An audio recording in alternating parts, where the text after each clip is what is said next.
BEd third semester के exam को दृष्टिगत रखते हुए आपको गाइडेंस एंड काउंसलिंग का पेपर बच्चों शेयर कर रही हूँ। और इसको सॉल्व करते समय इसमें सेक्शन 3 है, section A, section B and section सी।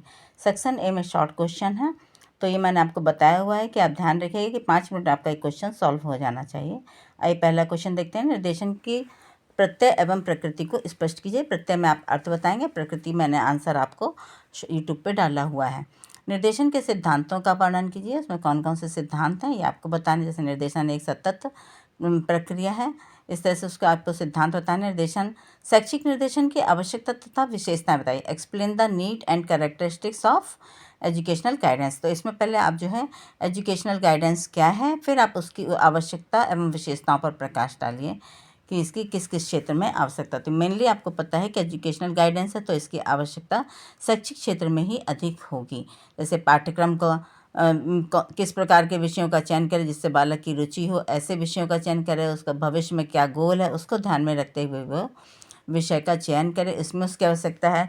शैक्षिक शिक्षा से संबंधित समस्याओं का समाधान करने में भी इसकी आवश्यकता होती है। नेक्स्ट क्वेश्चन है, किन्हीं दो निर्देशन सेवाओं के विषय में स्पष्ट कीजिए। तो आपको पता है कि जैसे और जो आपकी सूचना सेवा है, फॉलोअप सर्विस है, प्लेसमेंट सर्विस है, इनमें से किन्हीं दो के बारे में आपको इसमें बताना पड़ेगा शॉर्ट में। विद्यालय स्तर पर निर्देशन सेवा के संगठन के विषय में बताइए। तो write about organisation of guidance service at school level. And next question है, परामर्श सेवा क्या है, यह निर्देशन सेवा से किस प्रकार से भिन्न है। तो काउंसलिंग सर्विस के बारे में पहले आपको बताना है, फिर आपको बताना है कि गाइडेंस से ये किस प्रकार से डिफरेंस है इसमें। एंड परामर्श के उद्देश्य बताइए। तो write about AIIMS of counselling. And next है, साक्षात्कार विधि का परामर्श में उपयोग बताइए। तो आप जानते हैं कि गाइडेंस एंड काउंसलिंग दोनों में ही कई टेक्निक्स की हमें हेल्प लेनी पड़ती है। तो उसमें से एक हमारी है इंटरव्यू मेथड, जो विशेष उपयोगी होती है। तो इसके बारे में आपको बताना है। परामर्श तथा प्रार्थी के संबंध में के विषय में बताइए। Describe about relationship between counsellor and जो है काउंसली, यानी कि परामर्शदाता और प्रार्थी के संबंध के विषय में जो है आपको बताना है कि परामर्शदाता कौन होता है, प्रशिक्षित होता है, और प्रार्थी जो परामर्श प्राप्त करने वाला व्यक्ति है उसके संबंध में आपको बताना पड़ेगा। अब नेक्स्ट सेक्शन बी है। सेक्शन बी में लॉन्ग आंसर दिए गए हैं। ये 4 क्वेश्चन दिए गए हैं, इनमें से कोई एक ही आपको सॉल्व करना है। तो याद ध्यान रखिएगा कि ये कम से कम 2.5 से 3 से 3.5 पेज का होना चाहिए और इसे आधा घंटे में आप सॉल्व करना है। तो पहला इसमें नेक्स्ट क्वेश्चन है, निर्देशन का स्वरूप स्पष्ट कीजिए। निर्देशन की प्रक्रिया, सिद्धांत व आवश्यकता का विस्तृत वर्णन कीजिए। Explain the meaning of guidance. Describe the process, principles and need of guidance in detail. Next question है, अथवा लगा हुआ तो आपको कोई एक करना है जो आपको बहुत अच्छे से आता है, आप वही करें। व्यावसायिक निर्देशन व शैक्षिक निर्देशन में अंतर स्पष्ट कीजिए। व्यावसायिक निर्देशन की भारत की वर्तमान परिस्थितियों के संदर्भ में आवश्यकता स्पष्ट कीजिए। तो सबसे पहले आपको व्यावसायिक निर्देशन क्या है इसके बारे में बताना है, फिर शैक्षिक निर्देशन क्या है इसके बारे में बताना, उसके बाद आप अंतर बताएंगे। इसी प्रकार से व्यावसायिक निर्देशन की भारत की वर्तमान परिस्थितियों में क्या आवश्यकता है ये भी स्पष्ट कीजिएगा। तो शिक्षा के क्षेत्र में अब आपको इसके बाद इसमें जो है ये बात का ध्यान रखिएगा कि फ्लो चार्ट वगैरह आप बना सकते हैं, डेफिनेशन लिख सकते हैं, जिससे और क्वेश्चन काफ़ी अरेंज्ड वे में शो करिएगा कि जितनी अच्छी तरह से लिखेंगे उसमें आपको 15 में से 12-13 नंबर अवश्य मिल जाएंगे। नेक्स्ट क्वेश्चन, नेक्स्ट जो है आपका है व्यावसायिक सूचना क्या है। व्यावसायिक सूचना प्राप्त करने के स्रोत तथा प्रमुख विधियाँ कौन कौन सी हैं। What is occupational information and what are the main sources and main methods of obtaining occupational information. और नेक्स्ट है अथवा, देखिए सब में अथवा लगा है तो आपको कोई एक ही करना है। स्थापन सेवा किसे कहते हैं, यानी कि प्लेसमेंट सर्विस किसे कहते हैं, प्लेसमेंट सर्विस का की क्या इंपॉर्टेंस है, और संगठन के विभिन्न रूपों का वर्णन कीजिए। What is placement service, describe the importance and types of organisation of placement service, इसके बारे में आपको डिटेल में बताना है।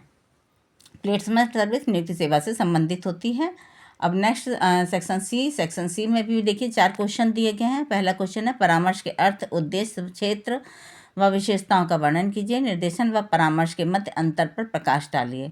Describe meaning, AIIMS, scope and characteristics of counselling in detail. Right your views about difference between guidance and counselling. And next question है, परामर्श की अवधारणा स्पष्ट करते परामर्श के प्रकारों का संक्षेप में वर्णन कीजिए। तो clarify the concept of counselling and describe different type of counselling in brief. तो आपको इसमें परामर्श के विषय में और उसके प्रकार के विषय में बताना है।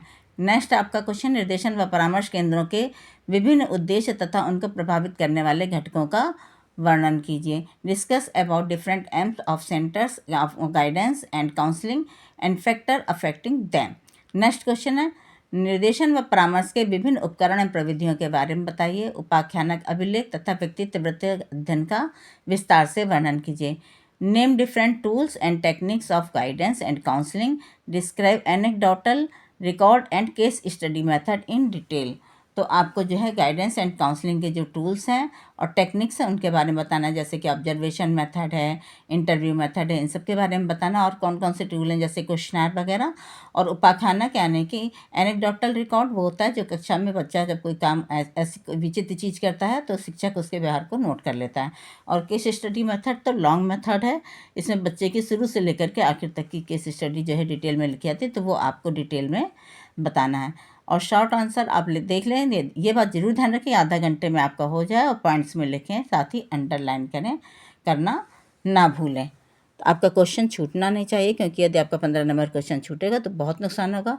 तो पहले आप जो है लॉन्ग करें, उसके बाद शॉर्ट करें, ऐसा मेरा सुझाव है आपको। यदि आपको मेरे टिप्स अच्छे लगे तो आप उसे लाइक और सब्सक्राइब करना ना भूलें। Thank you.